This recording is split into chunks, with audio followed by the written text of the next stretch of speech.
Hello guys, my name is Raphael and this is Caustics and Diamonds tutorial.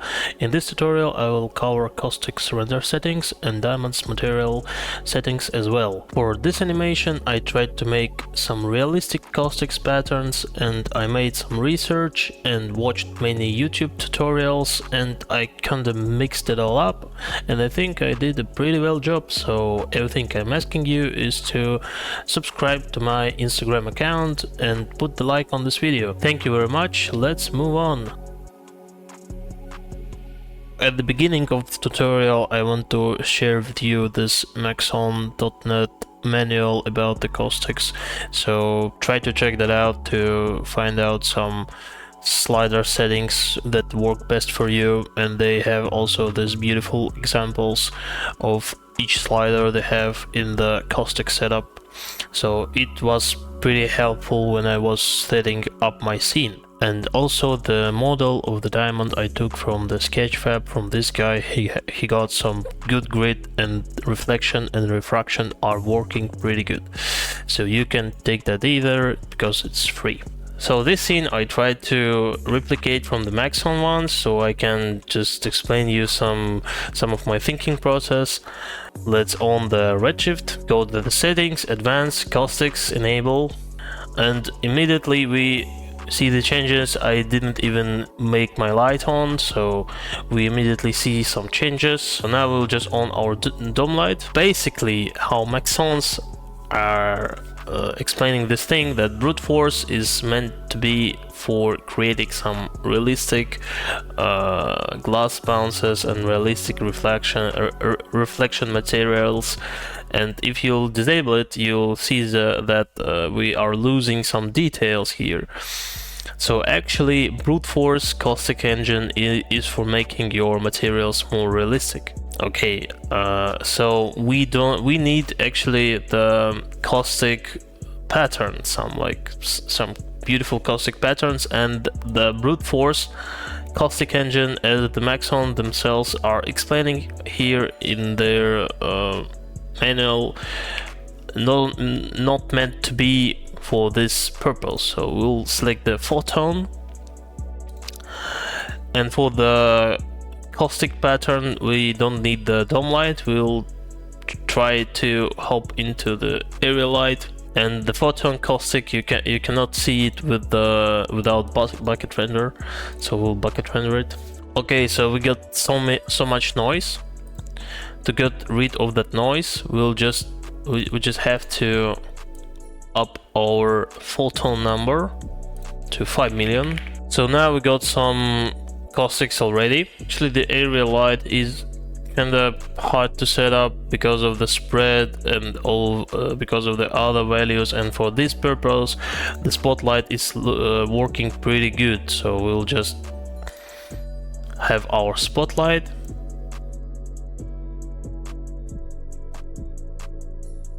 Okay, make that like more light. Nice. Just a little bit of softness, maybe like this. Okay, nice. Bucket render. We got some caustics patterns already. Okay, this is nice. So this is working.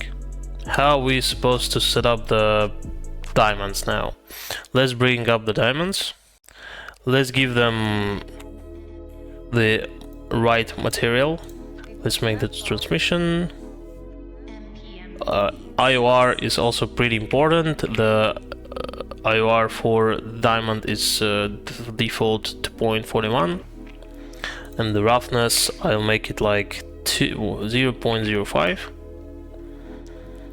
and the dispersion we'll leave it at some like value of 10. Alright, let's on our spotlight and try to bucket render it and to see what caustic pattern we got. Okay, so actually we cannot see the beautiful tails and beautiful caustic patterns like we have in this picture, for example. So to get it, I found that if you'll just load the light source at the level of the diamonds, you're gonna actually get some caustic pattern tails and everything that you need. But now the problem is we don't have any light source except this one, so we'll just zero out all the values for the spotlight and name it just Caustics light. And now we can just bucket render it. So that's pretty much it. How can you improve that? You can go to your material, try to play around with the IOR settings. For example, let's just put it on default, make the roughness, zero out the roughness, put the dispersion at more high level, like 51. Let's see what will happen. Okay, we got some different caustic pattern. So you can play between the IOR value, between the roughness value and dispersion value to get the different results. Okay, what else can you do? You can go to your sampling, check it out. On the reflection, refraction and light sources, and put there some like big values like 1024. Put more samples into the max samples like 32. You can lower the threshold. And also there is a global tab for the trace depths of your translucent objects, and you want it to stay like higher, so we can just try to make these values a bit bigger. So the trace depth for the translucent object is like make your object looks more realistic and the light is bouncing inside your object. So try to play with this value as well. As an additional to this caustics setting, you can try to play around with the trace depths. So if you lower your trace depths, you can get rid of some noisy caustic patterns. So as you can see at the right side is higher trace depths at the maximum, and at the left side your trace depths is actually, I think it was 3 and 3 for reflection and refraction both. So you can see I get rid of some noisy patterns. Yeah, so this is the sliders you can play around. So when we are talking about caustics, everything matters. So like the light source, the object, the material, so you have to check everything. And now let's see my scene setup. Let's go to the camera.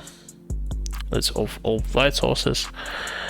So basically we have the diamond with this settings. So I got some roughness map. Also I got some round corners to make my edges of diamond pop up. My IOR is the default, dispersion at 10, and roughness is, I showed you like this, it's something like 22% to 32%. So okay, this is the material, and the caustics are here. You can see them. So just let you see where are they striking to the diamond from this angle. It's the same angle as the K light is striking to my diamond. And the caustics settings, I just a little bit lower the intensity of the caustics, and here as well. So alright, let's check the render settings for the caustics. So as I said before, you can play with the trace depths. I lower out the reflection and refraction as well to get rid of some noisy patterns, and my number of photons is 5 mil. The sampling is, the threshold is 0.005. I wanted to make the cleanest render it's possible to like post it on every social media, and actually I made a mistake. This render took me something around 16 hours to do, and if I wanted to lower the time, so for me the time wasn't an issue. You can play around with these samples. You maybe can make it 1024, the threshold 0.01. maybe you can enable the denoising and it will make your render much faster. Maybe I think it can be under 10 hours easily. So also the trace depth for my translucent diamond is at high values, so we can see the details. So let's just try to bucket render our caustics with the K light. And for the single frame, as I remember, it took me 8 minutes to render a single frame.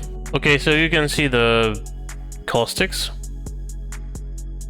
So everything is working pretty good. Okay, and also I want to admit at the end that I have the AOV manager and I selected the caustics pass, and you can see in After Effects that I just have this pass and it's straight up caustics, and you can do whatever you want. You can like lower this, make it higher at the opacity, you can put some effects, so as I put it, so for example you can put exposure to make it pop up, so I don't know, like 2, you'll receive much more brighter caustics. You can make -2, so yep, you got the point. So that's pretty much it. Thank you for viewing my tutorial. Make sure you're subscribed to my Instagram channel, for my YouTube channel, and thank you guys.